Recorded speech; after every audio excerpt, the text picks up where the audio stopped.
Thanks. Thanks for being here. Today I will present my account of imaginative resistance, but I would like more to go into the details of a part of the account, so I will not present the general framework, but more specific aspect of it.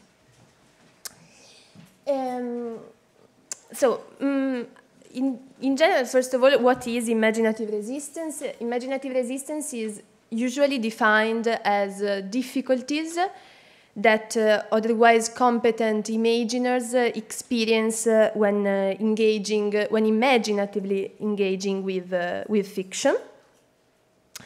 So, my account is basically a dualistic account of imaginative resistance. So, I will treat the general distinction in the debate between descriptive versus moral violations in a text as eliciting two distinct types of imaginative resistance that I call respectively lower level and higher level resistance. So, what I define as lower level resistance refers to descriptive violations in fiction and concerns some difficulties in processing the fictional content in imagination. By contrast, higher level resistance concerns our evaluative attitude towards content once it has been processed in imagination. So, the idea is that lower level processes are prior to higher level ones, since we must have processed the content before endorsing an evaluative attitude towards it. And this taxonomy is based on three fundamental distinction criteria, that are first, the different types of concepts involved. So the distinction, again, is between descriptive versus moral, or more generally, evaluative concepts. Second, the different types of imagination at stake. And third, the different nature and role of affects on the two levels.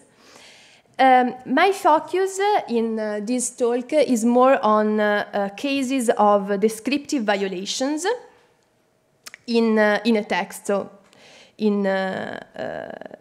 basically, I will refer mainly to linguistic representations. So, in these cases, there is no an explicit evaluation in the text.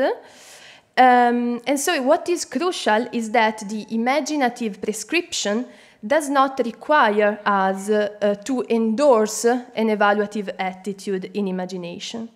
So it follows from this that what I call lower level processes recruit a type of imagination in which the affective and the evaluative dimensions are not directly involved.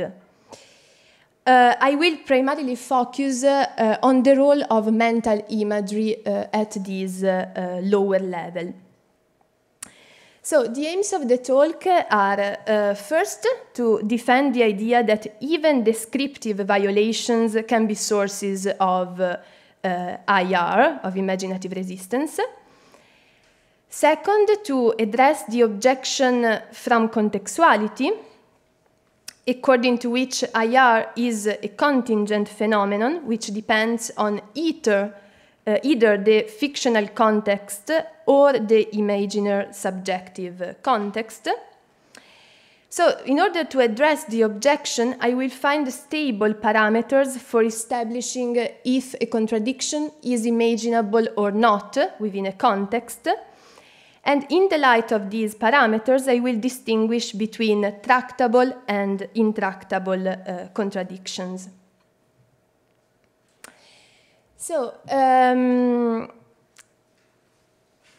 in order to introduce my notion of lower level resistance, I will refer to the works of Jablo and Wederson.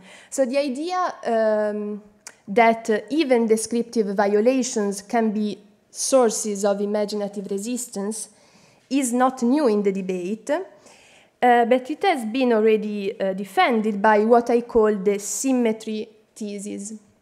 So basically, the idea is that we are equally intolerant towards both descriptive and moral deviances in fiction. And so moral cases, in particular, are not special in this sense.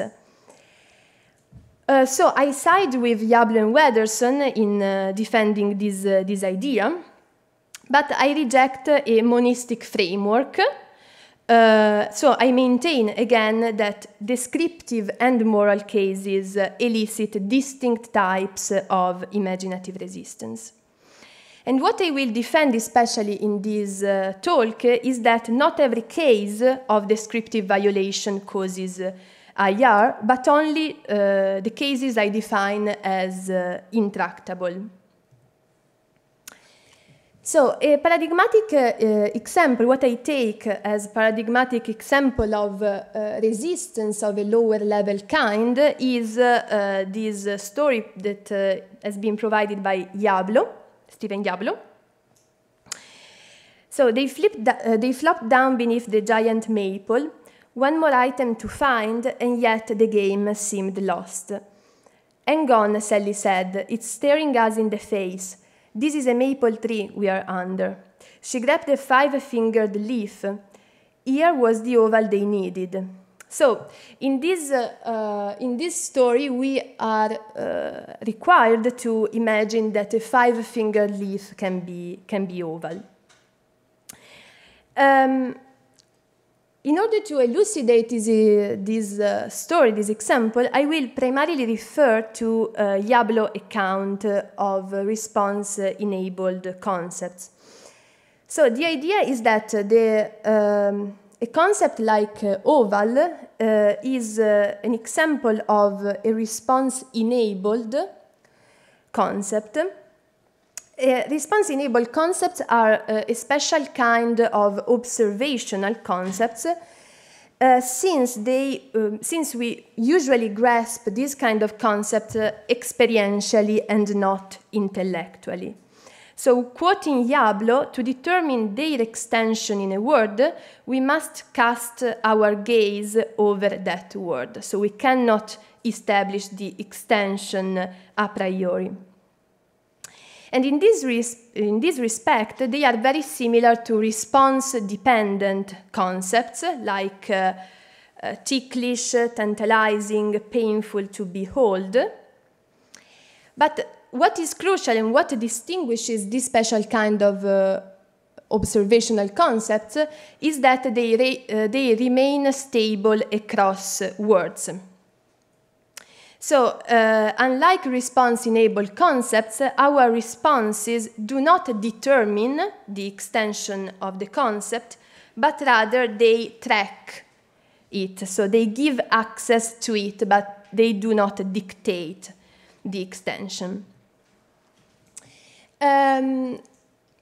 What is important for my account is that Jablo associates response-enabled concept with recognitional patterns.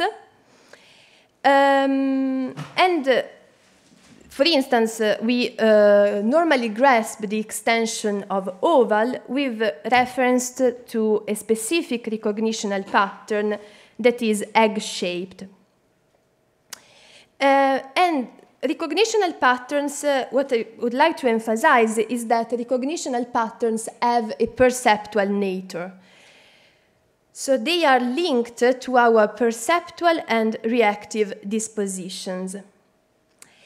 So my thesis is that the ability to successfully recognize a pattern depends on mental imagery in a given sense modality or modalities, where mental imagery is a specific type of representation which is crucially related to our perceptual phenomenology. So again, we associate the meaning of oval with a specific response in a sense modality, typically in the visual domain, and this response, so the associated recognitional pattern, is itself related to an instance of mental imagery in that modality. So, this being the case, we can say that the reason why we cannot easily imagine Jablow's story, so the reason why we cannot easily imagine that a five-fingered leaf can be oval is to be found in a cognitive conflict between recognitional patterns and so between mental images. So when response-enabled concepts feature in a contradictory statement, they typically trigger two incompatible instances of mental imagery that the reader is unable to integrate into the relevant sense modality. So the source of what I call lower-level resistance is the violation of our standard responses in fiction, and typically manifests itself as a conflict at the level of mental imagery. I am aware that this account has some problems that are, first of all, a first problem is that we can say that our recognitional abilities are not necessarily linked to the capacity of forming mental images. And relating to this, another problem for this account is that of aphantasia. What I can say for now is that plausibly aphantasics, so people who cannot form at least consciously mental images, perform the task in a similar way. So when they read the Jablow story, they experience as well imaginative resistance as a result, again, of a conflict between recognitional patterns, but recognitional patterns that are not represented imagistically in this case. So I leave open the possibility that recognitional patterns can be represented not only imagistically but also in other ways. So the advantage of Jablow account is that it identifies a specific type of descriptive violations, and so it accounts for the fact that not every kind of descriptive violation in fiction elicits IR. And similarly, not every kind of difficulty in mental imagery leads to imaginative resistance. So, for instance, we have difficulty in representing a ciliagon, a very complex polygon, but this does not count as a proper example of imaginative resistance, since it does not involve a conflict between recognitional patterns. So I would like now to focus on a fundamental objection that is an objection that can be applied also to moral violations, but I will emphasize, I will focus on this objection as applied to descriptive violations. So what I call contextualism, or the objection from contextuality, refers to context to argue that IR is not a genuine puzzling phenomenon. So the basic idea is that the same contradictory proposition can elicit different resistance reactions depending on either the fictional context specified by the work or the imaginary context of interpretation. So, as a consequence, IR is only a contingent phenomenon, since it can be overcome if the appropriate context is provided. So against this objection, I claim that IR is a genuine phenomenon which stems only from intractable contradictions. So we can say that once the criteria for intractability and tractability are specified, it is possible to predict if the relevant proposition is imaginable or not in the context. So I would like to start with a version of contextualism that I call fictional contextualism, that has been stated by Kathleen Stock. She focuses on more moral cases of IR, but I think that a similar objection can be applied also to descriptive cases. So the objection goes as follows. A contradictory sentence P can always be imagined if embedded within a coherent fictional context. So if the appropriate context is provided, resistance does not arise. Conclusion, imaginative resistance is not a puzzling phenomenon since it results from the contingent incomprehensibility of the relevant proposition. So I reject the conclusion of this argument, and I argue again that we can find stable criteria for classifying a proposition as tractable or intractable in a context. This is the Tower of Goldbach, an example that has been provided by Gendler, in which I quoted only a part of the story, but the idea is that after God's decree, 12 was no longer the sum of two primes.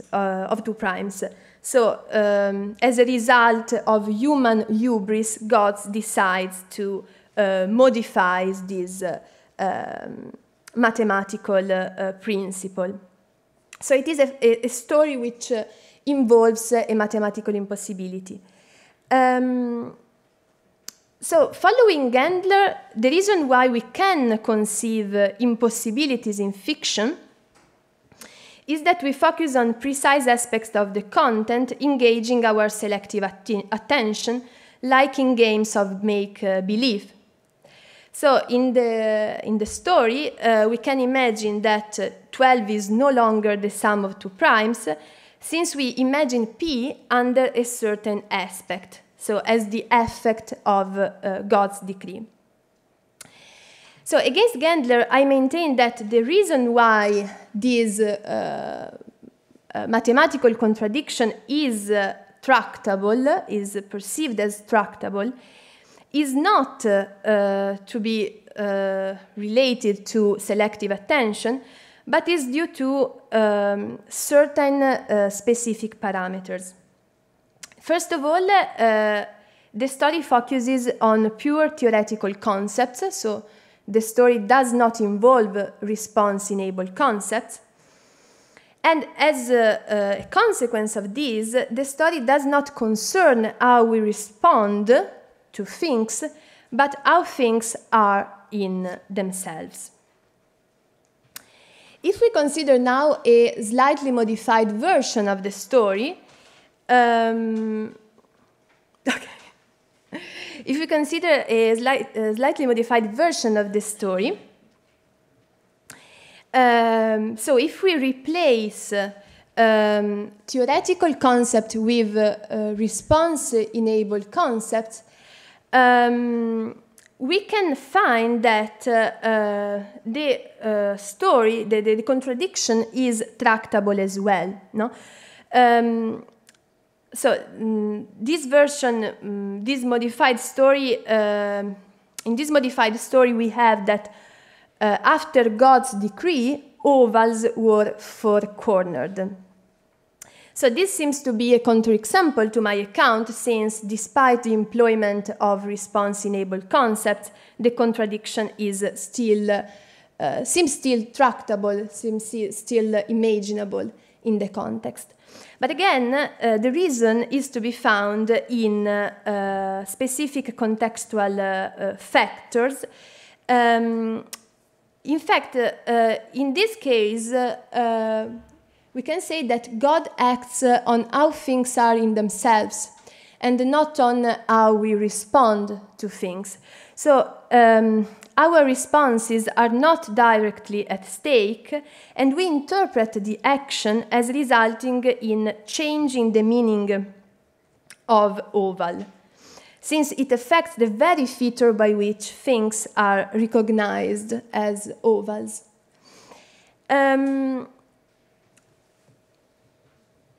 A different version of contextualism is subjective contextualism.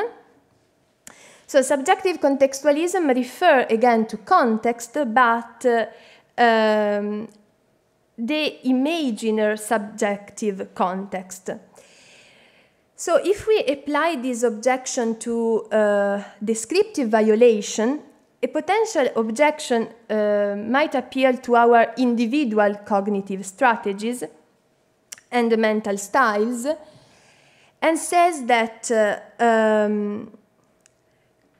imaginative resistance is again contingent because it depends on the specific strategies adopted by the subject to process the content in imagination. So, again, the objection goes as follows. A contradictory sentence P can always be imagined if the subject adopts the appropriate cognitive strategies. If the appropriate strategies are employed, resistance does not arise. Conclusion, imaginative resistance is not a puzzling phenomenon.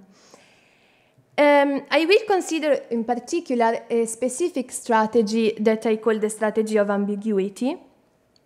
So a possibility when confronted with Diablo's story is to break down the object into simpler components, so the oval shape on the one end and the 5 fingers shape on the other.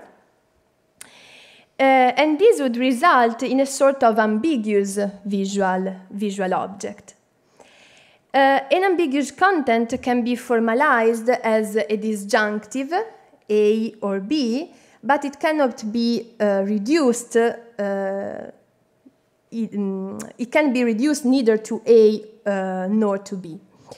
So it is sometimes referred to as non-primeness in this sense. And paradigmatic examples of ambiguous visual objects are, for instance, the duck rabbit case, but also some of Escher paintings like the one in the image, convex and concave. The objection could say that if the subject manages to build an ambiguous object, imaginative resistance does not arise. But the problem with this objection is that it conflates ambiguity and inconsistency. So Diablo's story does not involve a verbal ambiguity. So we are prescribed not to imagine a disjunctive content, but rather the conjunction of the two components.